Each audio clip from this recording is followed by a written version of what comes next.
네, 오늘은 창세기 16장 7절부터 16절까지 말씀을 공부하겠습니다. 오늘 본문은 사라의 학대로 도망가던 하갈에게 여호와의 사자가 나타나서 몇 가지 약속의 말씀을 해주시는 그런 내용으로 되어 있습니다. 7절에 보면은 여호와의 사자가 사라의 학대를 피해서 도망쳐가고 있는 하갈을 술길 샘물 곁에서 만납니다. 그리고 8절에 보게 되면은 내가 어디서 왔으며 어딜 가느냐 이렇게 묻습니다. 그런데 이것은 여호와의 사자가 길 가고 있다가 우연히 이렇게 도망치듯 가는 하갈을 만났다, 그런 의미는 아닌 것입니다. 이것은 여호와의 사자가 어떤 의도를 가지고 하갈을 기다리고 있다가 하갈을 만나게 되었다는 그런 말씀입니다. 그렇기 때문에 이것은 예수님이 야곱의 우물 옆에 가셔서 앉아있다가 사마리아 여인을 만나서 물을 좀 달라라고 하신 장면을 떠올리게 합니다. 예수님이 그 여인을 만나서 얘기해주고 싶었던 것은 무엇입니까? 메시아로 오신 자기를 소개하고 싶었던 것입니다. 이와 같이 여호와의 사자가 하갈을 만나려고 했던 것도 동일한 이유였던 것입니다. 모든 사람이 구원을 얻기 원하시는 하나님은 하갈뿐만 아니라 그러므로 모든 민족, 모든 사람에게 복음을 들려주기 원하시고 지금 계신 것입니다. 하갈이 사례를 떠나는 것은 아브라함을 떠나는 것과 마찬가지입니다. 그런데 아브라함은 누굽니까? 그 후손을 통하여 메시아가 날 것에 대한 약속을 받은 자였습니다. 그러므로 하갈이 아브라함을 떠난다고 하는 것은 그 복음을 들을 수 있는 자리를 떠나는 것과 같은 것입니다. 그래서 술긴 샘물에서 하갈을 만나주신 것입니다.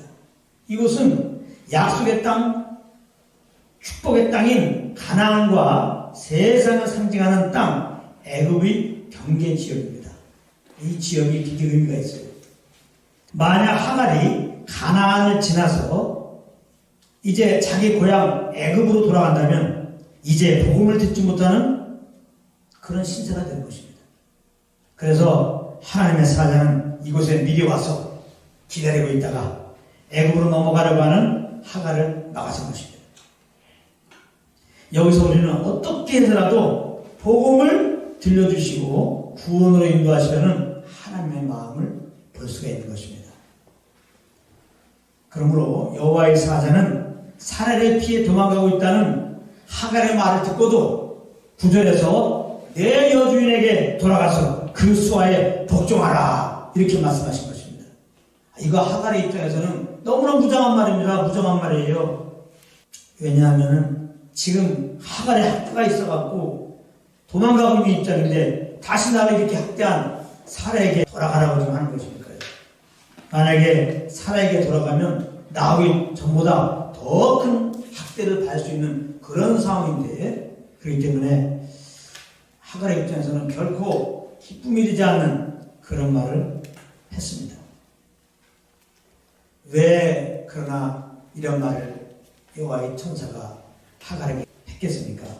이 말은 복음을 듣는 자리에 있는 것이 그 무엇보다 우선될 수 없다는 것입니다. 아무리 힘든 곳이라도 복음이 들려지는 자리라면 그것이 복된 자리라는 것입니다. 그러나 아무리 육신적으로 편한 곳이라도 복음이 들려지지 않는 곳이라면 그것은 영적으로 어둠의 자리인 겁니다. 항상 복음이 들려지는 자리에 있기를 예수를 축복합니다. 지금 복음이 들려지는데 그 자리에 좀 여러 가지 내가 어려움이 있어, 도망가지 마시란 말이에요. 복음이 들려지는 자리가 정말 평안한 것이고 영적으로 보면 거기가 복된 자리예요. 육신을 쫓는 자들은 이런 영적인 복을 모르기 때문에 그 육신적으로 어려우면 그것을 다 딱 나오고 유순적으로 평안 자리에 가서 아이고 난 또 다 그럴지 몰라요. 그러나 우리는 주님의 은혜로 구원받았고 영에서 혼자가 되었잖아요. 오늘 말씀을 우리는 잘 기억함으로 인하여 항상 복음에 들려지는 자리에 우리는 있기 원합니다. 혹 그것이 너무나 내가 견디기 어려운 그런 곳일지라도 복음이 들려진다면 거기 있는 겁니다. 거기 있는 거예요. 복음이 들려지면 내 영혼이 주님의 은혜로 말미암아 주님의 사랑으로 말미암아 그 알므로 말미암은 평강이 넘칩니다. 행복함이 넘칩니다. 그 지금 상황적인 어려움을 능히 이길 수 있습니다. 이거 마음을 약하게 먹지 말고 복음이 들리는 곳이라면 오히려 어려울수록 더 복음의 귀를 기울이고 주님을 더 아는 그런 은혜가 있기를 예수는 축복합니다. 네. 그러면서 여호와의 사자는 10절에서 하갈의 자손을 크게 번성하게 할 것이라고 언약하십니다. 아브라함에게 많은 자손을 주신다고 약속하신 하나님이에요. 근데 지금 하갈에게도 동일한 약속을 주신 것입니다. 하갈은 사실 언약 밖의 사람입니다. 그래서 세상은 아브라함의 자손과 하갈의 자손이 번성함으로 인하여 약속의 자손과 약속 밖에 있는 자손으로 나뉘게 되는데요. 이것은 곧 이 세상은 믿는 자들과 믿지 않는 자들로 나뉘어져 있다는 것입니다. 이 두 진영의 결정적인 차이는 예수를 구주로 믿느냐 그리고 예수님을 주인으로 인정하면서 그렇게 살아가느냐 그 차이인 것이죠. 갈라디아서 4장 29절에 보면은 이런 말씀이 있습니다. 육체를 따라 난 자가 성령을 따라 난 자를 핍박한 것 같이 이제도 그러하도다 이렇게 말씀하고 있습니다. 이것은 하갈이 낳은 이스마엘이 사레가 낳은 이삭을 핍박한 것과 같이 세상이 믿는 자들을 핍박한다고 이렇게 말씀하고 있는 겁니다. 이 세상은 믿는 자들, 안 믿는 자들 이렇게 공존하고 있는데 가만히 돌아가는 걸 보면은 이 세상이 안 믿는 자들이 믿는 자들을 핍박한다 이 말이에요. 그렇게 세상은 돌아가게 되어 있다 이 말입니다.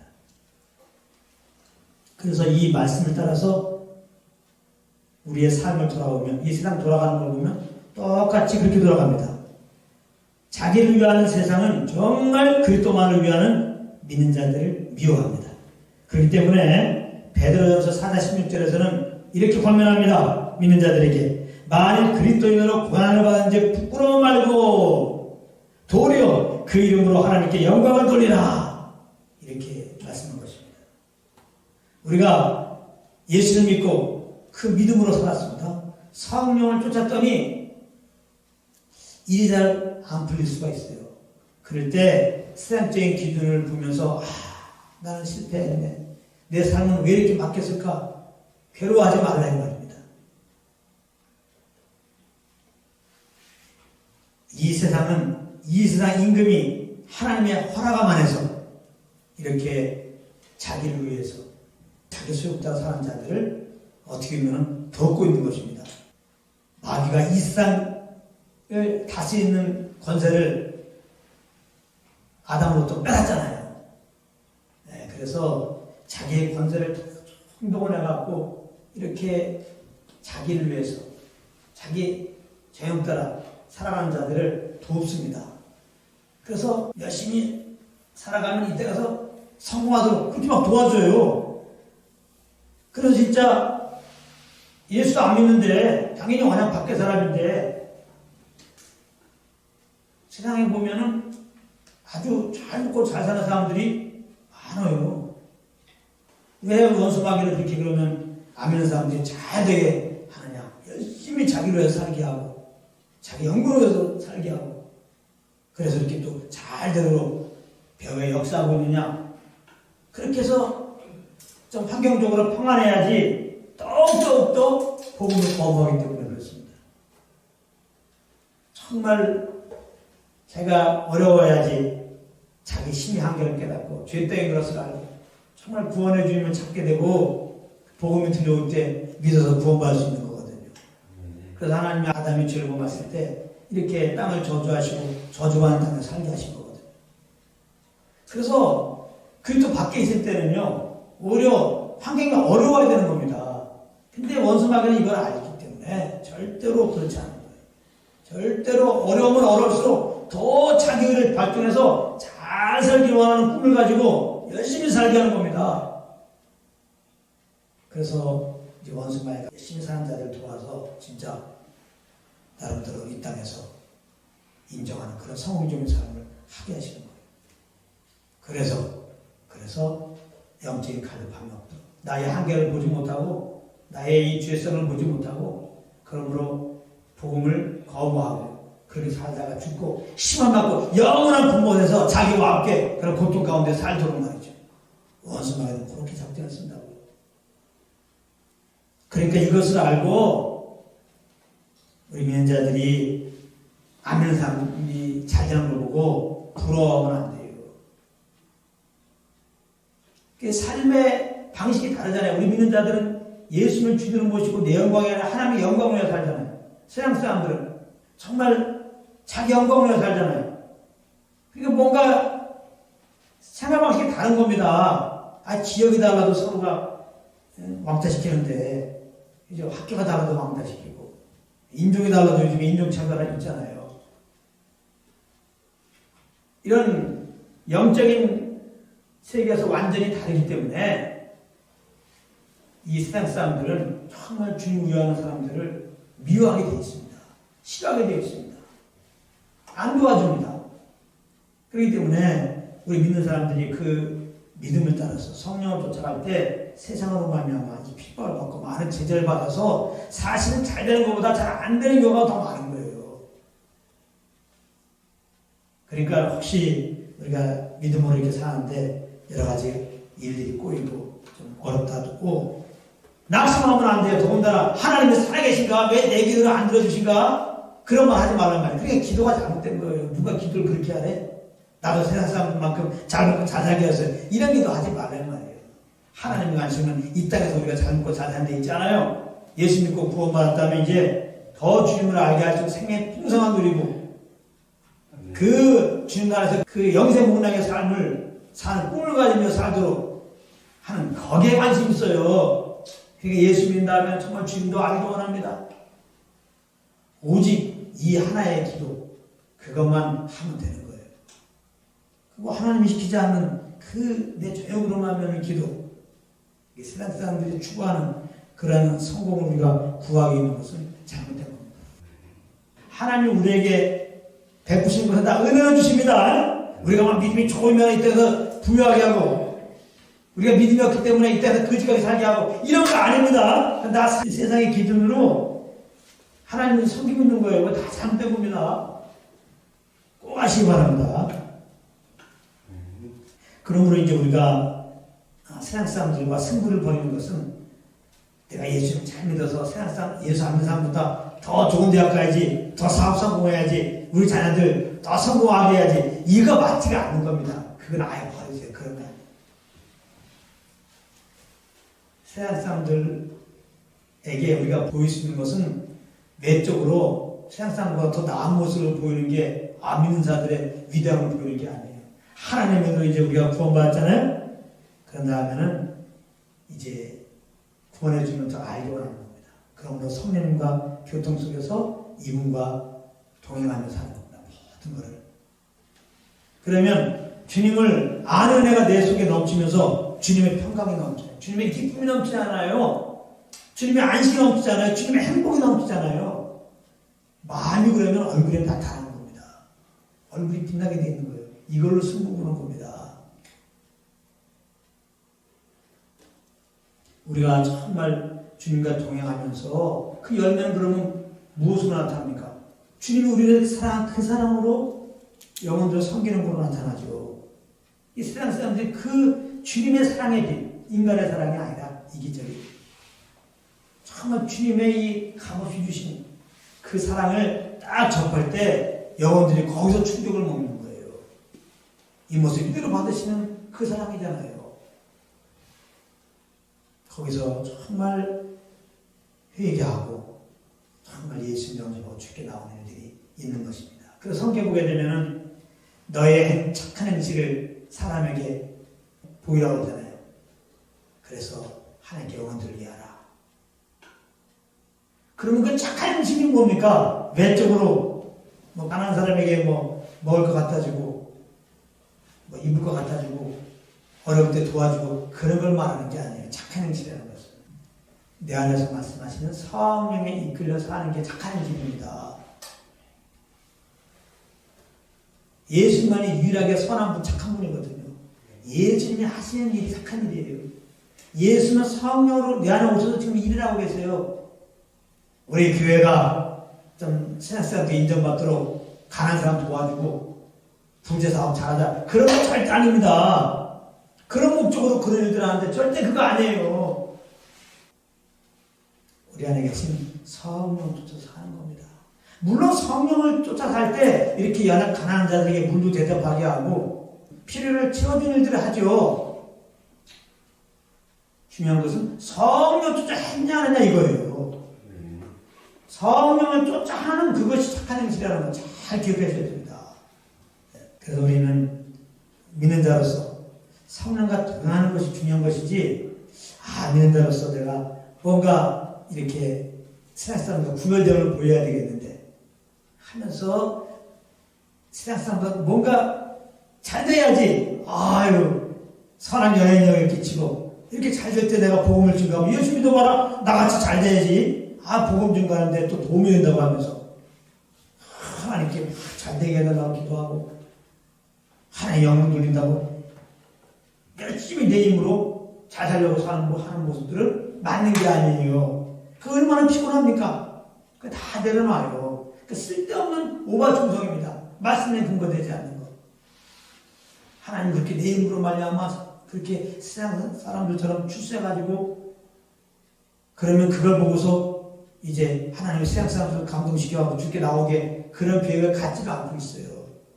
그러니까 그런 걸 여러분들이 잘 아시고 그런 거 내려놓고 나를 은혜로 구하신 주님께 감사하면서 이제 내가 사는 것은 나를 위해 사는 것이 아니다. 나를 주에서 구하는 충분히 사는 것이다. 삶의 목표를 분명히 가지고 성령을 쫓아서 이렇게 가정에서 학교에서 모든 삶을 사시기 바랍니다. 그냥 거저 그렇게 살면 되는 거예요. 계속해서 여호와의 사자는 11절에서 하갈이 아들을 낳을 것이고 그 이름을 이스마엘이라고 칭하게 하십니다. 이 이스마엘이라고 하는 것은 여호와께서 들으셨다. 여호와께 들으셨다는 그런 말입니다. 세상 미물도 먹이시는 하나님은 비록 언약 밖에 있는 자라도 이렇게 살펴주시고 챙겨주시는 분이신 것입니다. 하갈은 언약 밖에 있는 자예요. 그럼에도 그 고통을 들어주시잖아요. 고통의 탄식을 들어주시잖아요. 그렇다면 그리스도 안에서 하나님의 자녀된 우리에 대해서는 어떻겠습니까? 로마서 8장 32절에 사도 바울이 이렇게 선포합니다. 자기 아들을 아끼지 아니하시고 우리 모든 사람을 위하여 내어주시니까 어찌 그 아들과 함께 모든 것을 은사로 주지 않겠느냐. 이거 잘 보세요. 은사, 은혜, 기프트, 선물로. 그 아들도 선물로 주신 같이 하나님이 우리들에게는 다 선물로 조건 없이 우리 행함과 상관없이 하나님의 뜻에 따라서 하나님의 약속하서 그냥 부어준다는 겁니다. 은혜로 주지 않겠느냐. 잘 기억하세요. 은혜로 강해지기 바랍니다. 은혜 안에서. 은혜로 구원하신 하나님께서는 은혜로 우리를 보호하시다가 은혜로 천국에 들어가게 하신 겁니다. 할렐루야. 우리가 구원받는데 우리가 할 게 아무것도 없었어요. 우리가 이 구원을 보존하는 것, 이 의롭다함을 보존하는 것, 하나님의 자녀로서 우리가 보존자에서 삶을 살기 위해서 우리가 행할 게 아무것도 없습니다. 많은 사람들 믿는 자에 대한 것을 증거하는 식으로 메시지를 합니다. 예수 믿고 구원받는데 그따위로 살아도 되겠어? 예수 믿고 구원받는 자들 주의 사람들 이렇게 살아야 돼. 그러면서 이렇게 살도록 노력을 해. 이런 게 바로 율법적인 메시지입니다. 내가 하나님의 자녀인 것을 증명하는 삶. 이거 아닙니다. 신앙생활은. 많은 경우 그렇게 선포하잖아요. 한 목사님 돼가지고 장로님이 돼가지고 집사님이 돼가지고 그렇게 살면 되겠습니까? 이렇게 살아야지 하면서 이렇게 살도록 노력하십시오. 이렇게 한단 말이에요. 그건 맞는 말이 아닙니다. 그렇게 살려고 하면 할수록 못 사는 나를 발견하게 될 겁니다. 하나님 이런 걸 알기 때문에 우리 어떤 행위에 따라서 구원한 다음에 구원받은 자께 살도록 그 구원을 유지하는 것을 우리에게 안 맡겼단 말이에요. 그래서 우리를 구해놓고 구원받은 자답게 못 살면은 아이 구원 취소다. 이제 구원해줬는데 그 감사를 모르고 계속해서 너 위로 사니? 그렇게 못 살아? 그러면 구원 취소지. 얼마 이제 구원 취소고 넌 지옥 보낸다. 이렇게 않겠다는 겁니다. 우리의 행에 따라서 구원 취소시키고 우리의 행에 따라서 천국 들여보낸다면은 예수님 구원받아도 다 우리 지옥 가요. 얼마나 우리가 구원받은 것이지 우리가 행실이 올바라서 구원받았습니까? 그러면 구원받은 다음에 갑자기 하나님 원하는 대로 살 수 있는 그런 자가 되었습니까? No! 우리 여전히 연약한 육신이에요. 이 몸 안에는 죄성이 있고요. 죄성은 하나님의 말씀을 어기기 원하는 것입니다. 그렇기 때문에 여러분들이 하나님의 말씀을 딱 받은 다음에 나는 죄인이구나. 이걸 깨달아야지. 하나님의 말씀을 딱 받은 다음에 내가 이 말씀 따라 살아드려야지. 이 말씀을 지켜드려야지 하는 그 순간 여러분들에 있는 죄성이 올라와가지고 기회를 타가지고 그 말씀을 어기는 사람으로 인도한다 이 말이에요. 절대로 우리는 말씀을 보면서 이 말씀 따라 살지 못하는 연약한 나를 바라봐야 되는 거예요. 죄덩어리인 나를 봐야 되는 거예요. 그렇게 될 때 이 말씀이 우리에게 알려주고자 하는 것은 뭐예요? 예수 그리스도를 알려주기 원한단 말이에요. 그때 예수 그리스도가 말씀 통해서 보이는 겁니다. 이래서 예수님을 보내셨구나. 이래서 나에게 예수님이 필요하구나. 그래서 우리는 말씀을 보면서 죄를 깨닫고 말씀을 보면서 예수님을 만나고 예수를 믿고 그 믿음으로 구원받는 것이고 이 말씀을 통해서 나의 약함을 계속해서 알고 정말 그 주님을 믿는 믿음으로 살지 않으면 주님을 쫓아 살지 않으면 나는 죄 가운데 여전히 거할 수밖에 없다는 것을 알고 주님을 의지하는 길로 가는 것이죠. 이런 부분들 여러분들이 잘 알고 말씀드리기 읽으시기 바랍니다. 그래서 아무튼 하나님은 우리를 은혜를 믿기 인도하신다는 거예요. 은혜. 신앙생활이라고 해서 은혜의 주님을 알고 은혜로 날 인도하는 주님을 알고 나오는 반응이 신앙생활인 거예요. 이 은혜를 모르고 하는 것을 종교라고 하는 겁니다. 우리의 열정이 들어가는 거. 그건 아무 소용없어. 우리의 정성이 들어가는 거. 주님의 열정, 주님의 정성, 그 십자가의 은혜를 내가 아는 거예요. 그러므로 말미암아 내가 나오는 반응으로 우리가 움직여서 무엇을 하면 다 그것은 하나님이 물론 받으시는 겁니다. 여러분들이 드리는 것은 그런 것이 되기를 바랍니다. 그래서 예배는 뭐예요? 신령과 진정으로 드리는 겁니다. 예배는. 우리가 예배 그러면 뭐 생각해요? 성도들 있고 무슨 장로교, 감리교, 교회가 있어야 되고 예배 그러면 성가대가 있어야 되고 예배 그러면 어떤 그런 의식을 많이 생각하잖아요. 그래서 주일날 예배 드리는 거, 주일날 차라리 이런 생각하잖아요.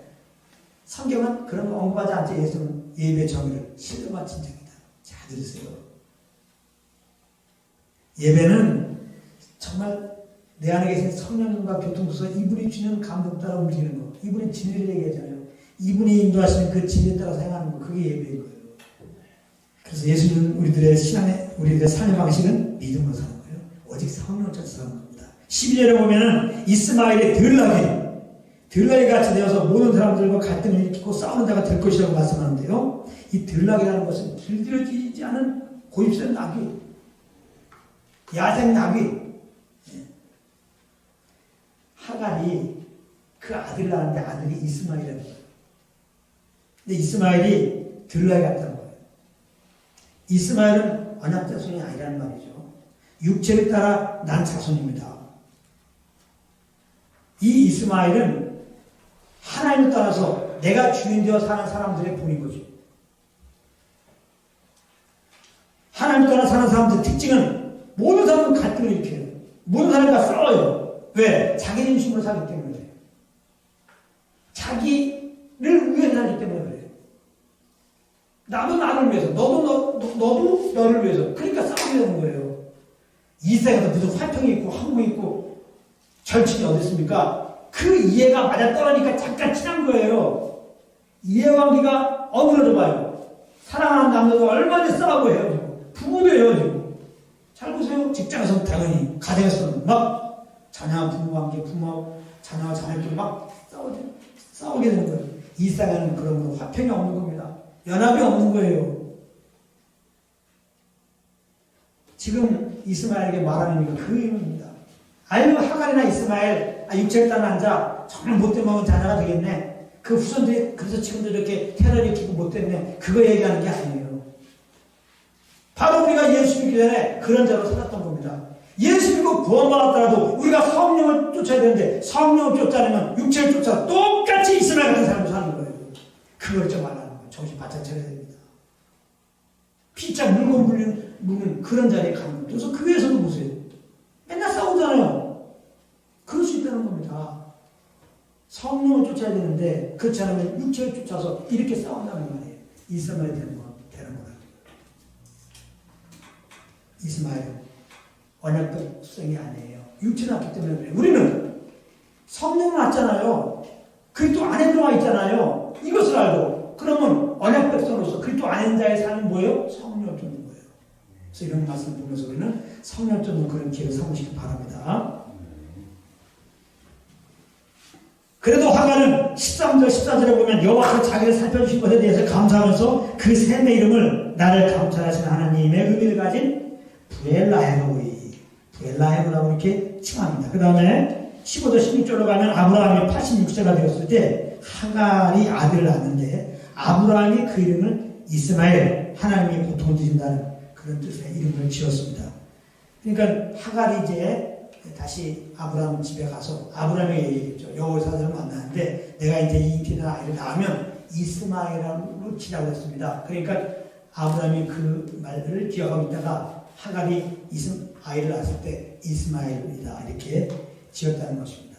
결론적으로 오늘 이 말씀을 기억하면서 이러한 사랑의 하나님, 은혜 하나님을 기억하면서 우리 사정을 다 아시고 우리의 기도를 들어주시는 하나님을 아시고 항상 주님과 교통 속에서 항상 모든 문제를 해결하고 감사함으로 그 주님을 섬기는 여러분 되기를 예수님을 축복합니다.